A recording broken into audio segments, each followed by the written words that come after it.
నమస్కారం. ఈరోజు భారతదేశం మొత్తం సంబరాలు చేసుకునేటువంటి సమయం. మనకి ఈరోజు రాజ్యాంగం రచించుకొని 77 సంవత్సరాలు పూర్తయిన సందర్భంగా ఈరోజు 77వ గణతంత్ర దినోత్సవ కార్యక్రమాలు శాంతినగర్ ఒడ్డేపల్లి మండల కేంద్రమైనటువంటి శాంతినగర్ పట్టణంలో ఎమ్మెల్యే రాజగోపాల్ సార్ ఇంటి దగ్గర మనం ఈ కార్యక్రమం నిర్వహించుకోవడం అనేటువంటి జరుగుతూ ఉంది. అయితే మరి గణతంత్ర దినోత్సవం యొక్క స్పెషాలిటీ ఏంటంటే, మనకి బ్రిటిష్ వారి నుంచి స్వతంత్రం పొంది ఎంతోమంది అమరులైనటువంటి భారత జాతీయ నాయకులు వాళ్ళ యొక్క ప్రాణాలను అసూలు బాసి మన స్వతంత్రం సంపాదించుకోవడం అనేటువంటి జరిగింది 1947 ఆగస్టు 15వ తారీఖున. దానికి గుర్తుగా మరి ఆగస్టు 15వ తారీఖున మనం స్వతంత్ర దినోత్సవం జరుపుకుంటాం. దాని తర్వాత భారతదేశంలో ఏ విధంగా అభివృద్ధి చెందాలి, ఏ విధంగా మన భారతదేశానికి మౌలిక సౌకర్యాలకు సంబంధించినటువంటి అంశాలపైన మతం అయితేనేమి వేరే విషయాలు అయితేనేమి ఏ విధమైనటువంటి రాజ్యాంగాన్ని రచించుకోవాలనేటువంటి అంశం ద్వారా మన రాజ్యాంగ పరిషత్ను ఏర్పాటు చేసుకొని దానికి అధ్యక్షుడిగా రాజ్యాంగ ప్రసాద్ని ఎన్నుకోవడం జరిగింది.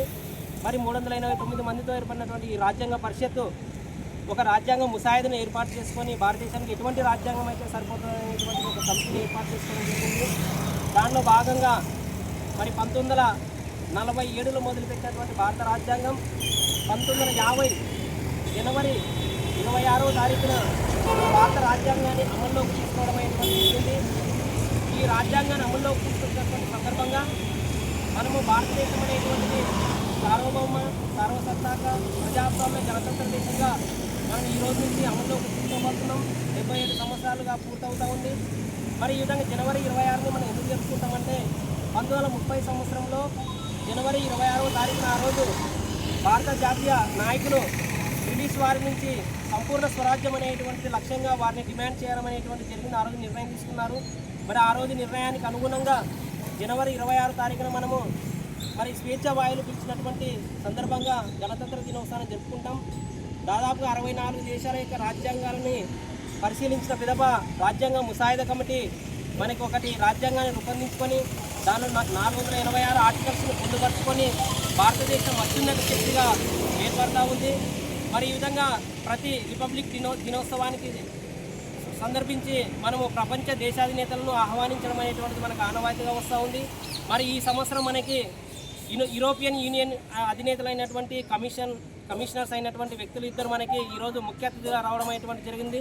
దాదాపు 10,000 మంది సైనికులతో ఈరోజు విన్యాసాలు ఉంటాయి ఎర్రకోటలో. అదేవిధంగా మరి వివిధ 28 రాష్ట్రాల యొక్క సంప్రదాయాలను ఆచారాలను గుర్తు చేస్తూ ఆయా రాష్ట్రాల యొక్క చిహ్నాలను ఈరోజు అక్కడ ప్రదర్శించడం జరుగుతూ ఉంది.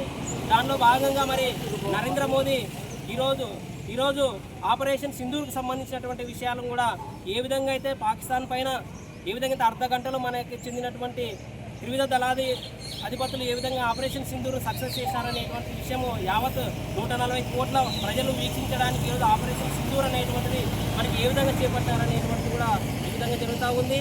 మరి ఈ యొక్క గణతంత్ర దినోత్సవం ఇనాగ్రేషన్ అనేటువంటిది రాష్ట్రపతి ద్రౌపది ముర్ము చేతుల మీదుగా జరుగుతూ ఉంది.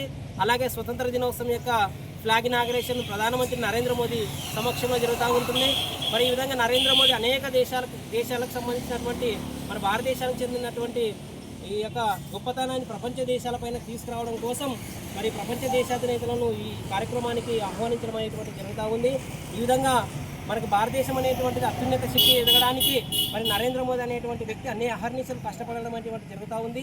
ఈ విధంగా గణతంత్ర దినోత్సవం అనేటువంటి స్వేచ్ఛ వాయుల గురించి మనకి 77 సంవత్సరాలు పూర్తయిన సందర్భంగా ఈరోజు గణతంత్ర దినోత్సవాన్ని చాలా అంబరాన్ని అంటేటట్టు భారతదేశ ప్రజలు జరుపుకోవడం అనేటువంటి జరుగుతూ ఉంది.